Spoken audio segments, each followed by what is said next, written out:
Season 2, Part 2 of Arcane just came out. At this point, I haven't given up all hope, but it feels like a big mess to me. They tried to do way too much. The first part, I gave them mostly benefit of the doubt, even though it felt rushed. The characters still felt mostly intact. This arc, I feel like kind of screws all that up with the characters. The world building is still really confusing. There's massive plot armor. Jinx just suddenly stops being who she was, it feels like. Vi goes through her Bully Maguire arc. Caitlyn goes through her hoe phase. Pretty much just a whole bunch of shit happens. So let's just get into it. I think most people expected a time jump. The time jump that we get is months. They say in the second episode, they allude to it. I was expecting years, honestly, so that the situation could kind of change a lot. And really not much seems to have changed, except every character feels like a new human now. So all we get from this conversation is that Caitlyn's given up on Vi. She disappeared after the little spat at the end of the last episode. And now she's hooking up with this other chick whose name I can't even be bothered to fucking remember. And I'll be honest, I didn't think the dispute between Vi and Caitlyn was that big of a deal. Like, obviously, you don't want to have fights in your relationship. But if you're in a lesbian relationship, I feel like you have to expect at least a little bit of domestic violence. All right, that was a fucked up joke. Vi and Kate go back and forth a lot. So it's weird to me that that dispute was the one that broke them up and then Vi just disappeared. I just feel like they wanted a breakup. And for me, I don't know if they did enough to get there with how close they were. Then we go to Jinx and Aisha, and they're kind of just fucking around, wasting time. It doesn't seem like Jinx is really doing anything. Nobody's seen her in months is the way that they talk about her. And to me, I don't really understand this character choice because she's the one who's been instigating pretty much since the second arc of season 1. So for her to finally have people on her side in mass numbers, like there's a group called the Jinxers that we'll see, and then she just disappears and does nothing. And I don't know, maybe I'm just fucking retarded, but they had that big dramatic colorful explosion of gas at the end of the first part. And then as far as I can tell, other than instigate this big conflict and all these lockdowns and shit, it doesn't really seem to have had an effect. And for Jinx to do that and then go hide, I also don't really understand the motivation, unless you're supposed to assume that she wanted Vi to kill her in episode 3, or she wanted them to be reunited,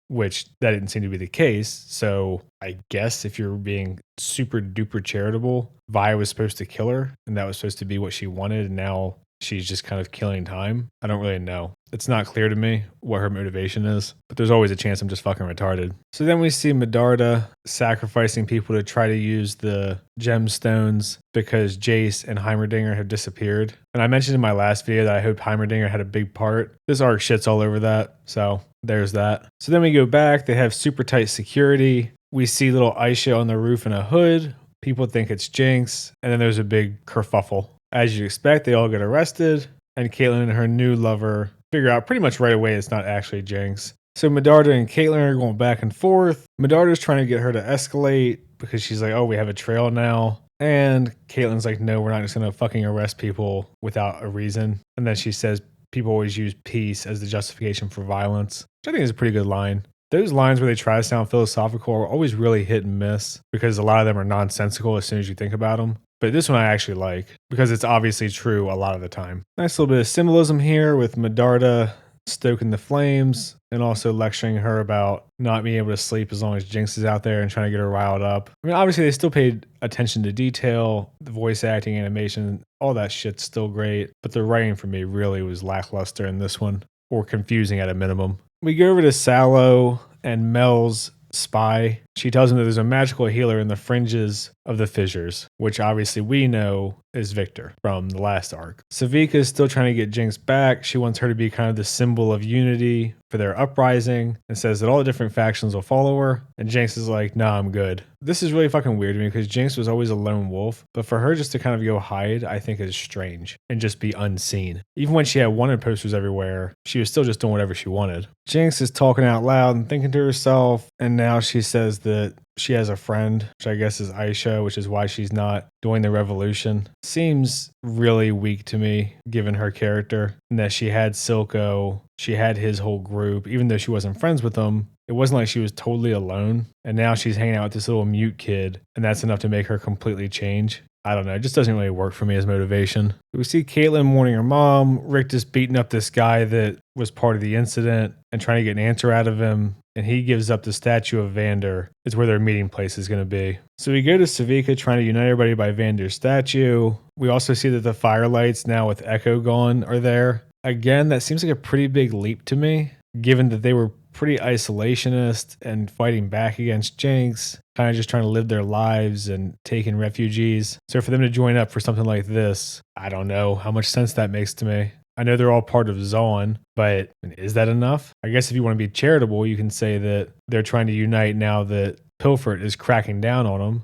so they had no choice, but it still seems odd to me, especially if the Zaun gangs are leaving them alone. So we see the weirdo doctor. Obviously, their rally gets raided. They arrest pretty much all of them, including Aisha and this weirdo doctor who was Victor's mentor. And we get a little preview of his monster that apparently can just detect his blood and will come running. So Savika comes to Jinx. She's like, hey, everyone got arrested at the rally, including Aisha. So now Jinx is like, well, fuck, let's go break them out. So this whole scene I really don't like. And something that I actually would praise Arcane Season 1 for is Jinx is kind of like the little pixie girl, crazy chick, your Harley Quinn type. Except I think she's actually well executed because she's just fucking crazy and not like quirky and weird. And this, she kind of went from like the Joker in the first part to now being kind of quirky and weird in the second part. And they do like this really dumb humor here, and the scene's really drawn out. And the gist of it is they knock this guy out, steal his uniform, and then she goes to take Savika in as a fake prisoner so they can bust out her blue-haired buddies. They go bust everyone out.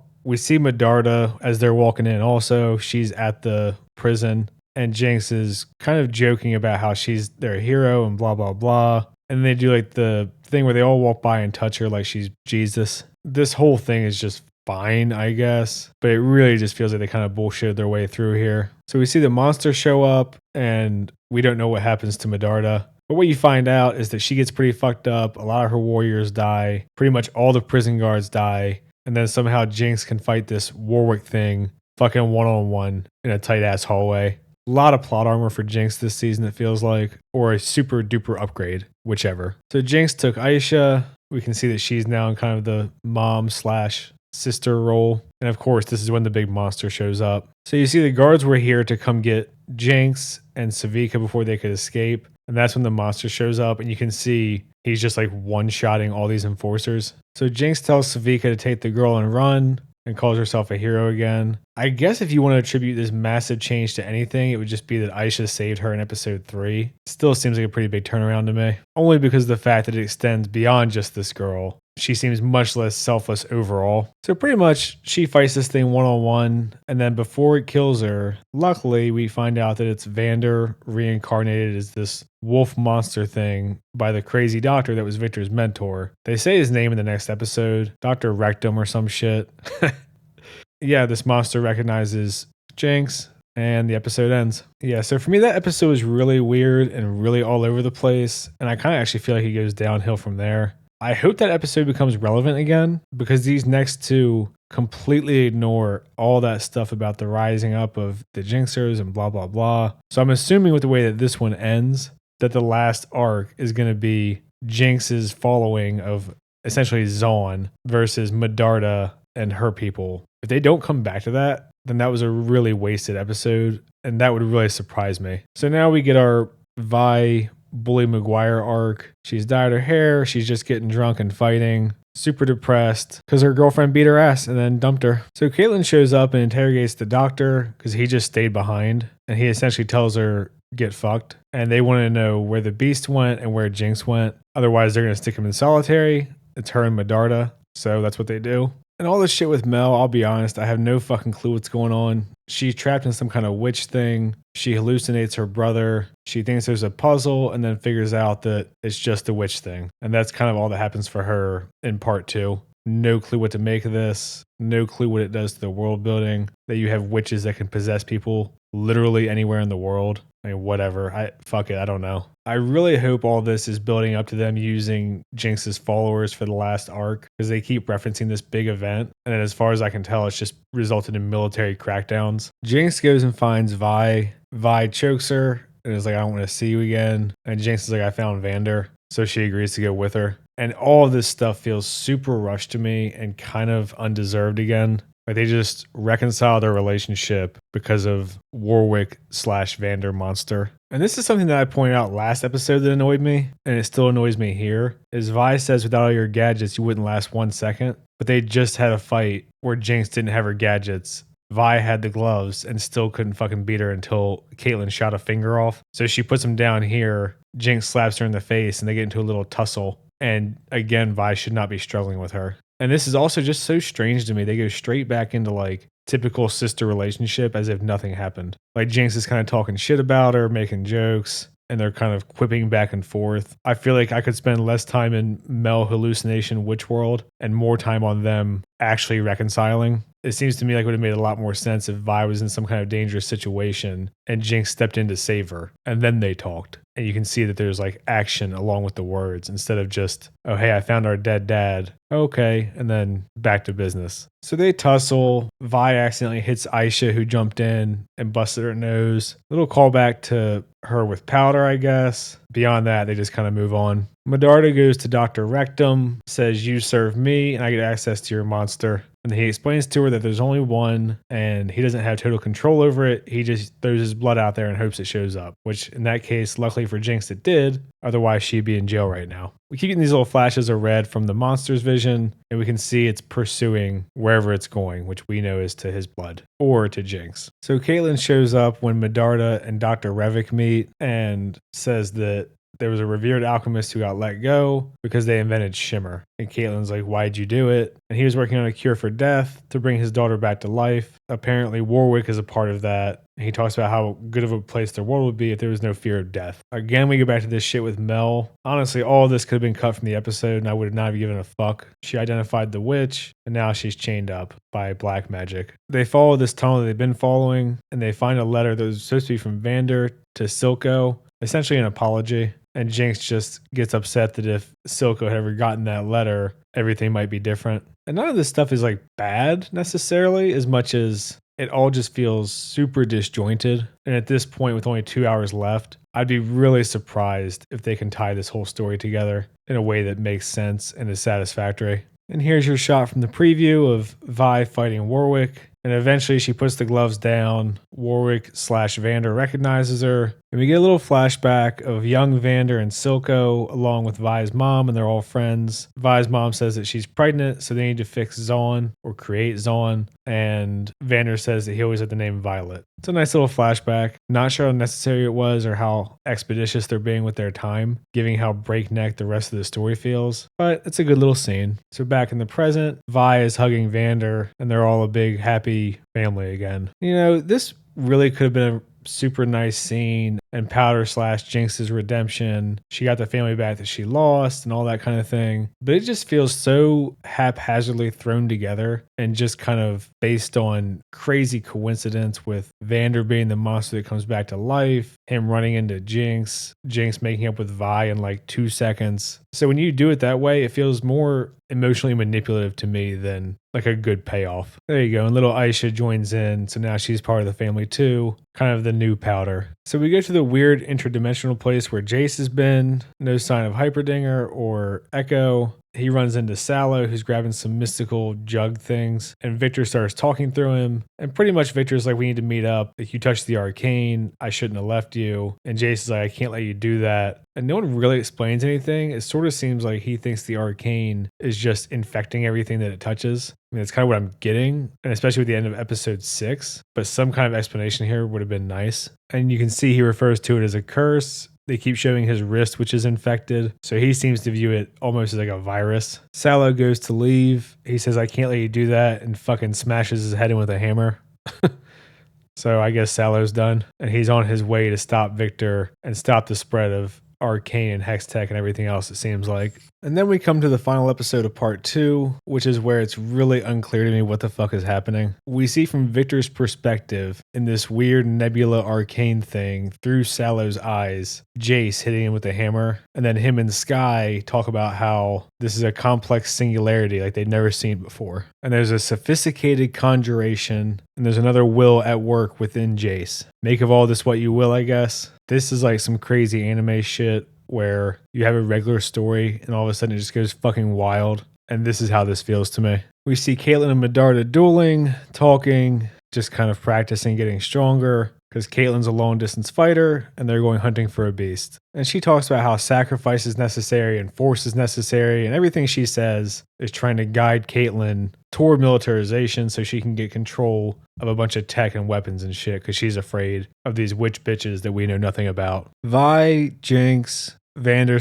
/ Warwick, and Aisha go to the Herald, which is Victor, and they run into the brain guy, and Vi's all pissy that he betrayed him, but she just kind of lets it go. And they had to give up their weapons before they go in. Victor reaches into Vander's head, and the beast kind of kicks him back. And Sky's like, you have limits. And Victor says he's worth the risk. So he's going to try to pull Vander out from the monster and separate, I guess, their souls with the Arcane. I don't know the fucking logistics of it, but that's the gist. Victor's explaining that he saw Vander in there, but his mind's entangled with the beast. Jinx keeps making little snarky comments about how he has a bunch of conditions instead of just one. Decent joke, but Victor says that she has a lot to offer the commune and then calls her powder, and she's kind of freaked out because he seems to know shit that he shouldn't be able to. But his condition is that Warwick has to stay locked up at night. And he tries to encourage Jinx to use her talents for good instead of just destruction and actually building shit, and she's like, nah. So we see Victor trying to do his thing. We get all these kind of shots of like interdimensional crazy shit. Kind of looks like the ending of Kill La Kill or Dog in the Bronx or something. I do like the little water paint style art here, although again, they do like a full song. And with how rushed everything is, you're like, man, would have been nice to get some more shit fit in that's not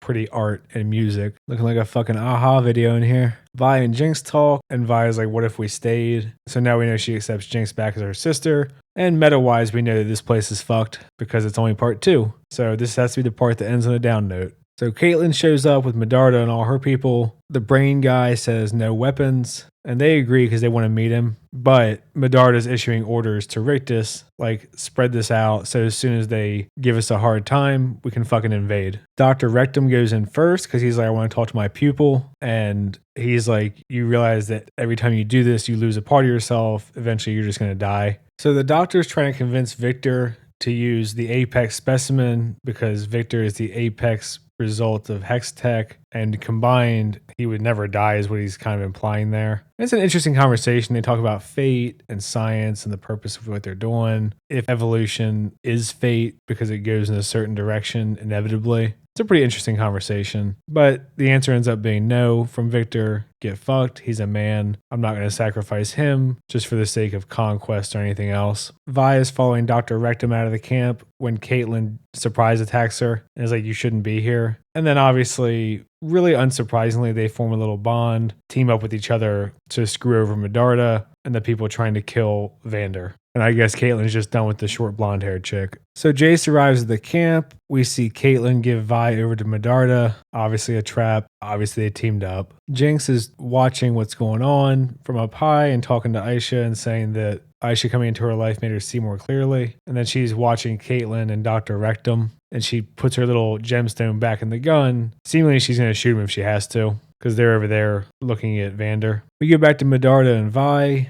Medarda's about to execute her, but like all good Bond villains, she tells her that she's glad that she dumped Caitlyn so that Caitlyn had a hole in her life and she could fill it. And that made her easier to manipulate. And then Vi kind of rambles. She unhooks herself from the handcuffs sneakily and then attacks Medarda off guard and gets her with one of those electric nets. Then we get a little flashback of them explaining the plan. Wasn't super complex. Don't think we needed it, but whatever. And then we see for her side, Caitlyn strangles Dr. Rectum right as he's about to stab Vander with something. And I could be mistaken, and maybe it's just because it's the whole Noxon army with them instead of the Piltover one. But Caitlyn's in charge. Seems to me like she could just order them to leave, but I guess they wouldn't follow her orders. Kind of a weird dynamic there, though. Pretty cool shot here. Jayce is about to kill a kid, maybe because the other will inside him. We don't really know what's going on with him, but he decides not to. Again, nice little payback from last season when he accidentally did kill a kid, but he restrained himself this time. There's a lot going on. Caitlyn's trying to rescue Vander. Richter comes and stops her. Jayce is slowly approaching Victor. Jinx sneaks up to help Caitlyn, and Victor beats her ass, but luckily hesitates just enough for Warwick to come fuck his ass up. And Caitlyn realizes it was Jinx that saved her, and she's obviously pissed off. All hell's about to break loose anyway, so doesn't really matter too much. And for now, at least, Caitlyn seems to begrudgingly accept that Vi got her family back, even though it's this weird, fucked up form of a family. Jayce blasts Victor, and then everyone who he touched or healed and that has those weird marks on them from the arcane healing, I guess, floats and then just sort of collapses like they've had their life sucked out of them. But then Warwick, because he was kind of a special one, is like crying fucking lava or something. I don't really know. It's really fucking chaotic and shit just starts happening everywhere. And because I don't really fully understand how the arcane stuff works, I don't really understand what's happening here. And then Rictus gets a fucking brutal death by the super pissed off lava Warwick Vander thing. I enjoyed that part at least. And then obviously Rictus dying, who is loyal to Medarda, is the trigger for this big ass battle that's about to end the episode. And like most of the fight scenes, the fight scene itself is really cool. You're getting Jinx, Vi, Warwick, and Caitlyn versus this horde of Noxans, with Victor narrating over it about how the Dr. Rectum was right and the problem is always going to be humanity because our strengths are also our weaknesses. It's kind of the summation of what he says. The things that we do great, we can also use to destroy ourselves. Obviously, this applies to technology and weapons and blah, blah, blah. Maybe AI soon if we're not lucky. Jinx gets knocked down, drops her gun. Aisha starts running in with gemstones in her hand, and we start seeing this other art style kind of interspliced in of their memories. So you know what's coming. So Aisha overloads the gun with gemstones, does the pal thing to Jinx, points the gun straight up and overloads it, and we end the episode with a big explosion. And Victor talks about how the things that cause us to do the most good also cause us to do the most evil. Obviously, in his case, it would be the exploration of science to try to help people. Ended up going too far. For the Doctor, it would be love, obviously, because of all the lives that Shimmer's destroyed and everything else that came from it. A million other examples. And yeah, that's the end of part 2. I was really hoping we'd start to get some more clarity in this part after the first part and sort of slow things down a bit and get time with the characters. And they just went completely fast paced again. And it looks like it's all to set up for a big war arc for part 3. And I kind of wonder if them limiting themselves to 2 seasons is the cause for this. Because it seems like what we're getting is the origin story of like the League of Legends universe. And then they're going to go to each location or whatever and do their story, but this is setting up the arcane shit for all of them. I have no idea. So overall, the show is still good, but it just really feels like a mess, and it really feels like this season probably should have been 2 seasons. Maybe I'll be wrong, and part 3 will just put a nice bow on everything and explain everything, and happy ending, huzzah, we can all go jack off. I don't fucking know. But I'm not super optimistic now like I was after part 1. I'm gonna leave it there for this one. If you're still here, like and subscribe and all that shit. Thanks. See ya.